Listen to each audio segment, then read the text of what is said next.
Le réseau va très bien. Depuis le début d'année, on est à 15 ouvertures de microcrèches sur le territoire français, donc ça se passe bien. Alors notre concept, c'est des microcrèches, c'est un accueil de jeunes enfants de 0 à 3 ans, 12 places par jour, 12 places d'enfants par jour. Et on a un concept où en fait finalement on laisse libre cours à nos professionnels de la petite enfance d'imaginer les activités au quotidien.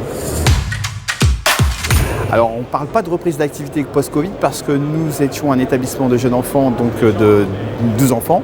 Et donc on avait l'autorisation de rester ouvert pendant la période Covid pour justement pouvoir garder les enfants, des gens qui étaient mobilisés pendant le Covid, comme les hôtesses de caisse, les gens qui travaillaient aux hôpitaux.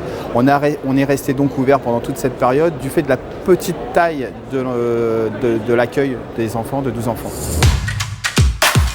Alors nos perspectives de développement aujourd'hui, on a un réseau avec 150 franchisés, on a à peu près 130 ouvertures à réaliser à terme.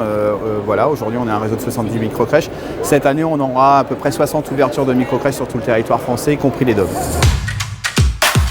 Alors les principales difficultés, la création d'entreprise, nous dans notre secteur d'activité, c'est pas forcément la création d'entreprise qui est le plus compliqué, c'est une activité qui est réglementée par l'État, ouvrir une microcrèche avec un agrément et une autorisation d'ouverture à obtenir auprès des services de PMI qui dépendent de chaque département.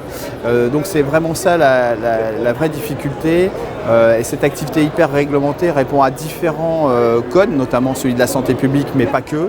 Et donc on a des autorisations d'ouverture à obtenir auprès des municipalités, auprès des PMI, avec des dossiers à déposer administratifs qui sont assez lourds.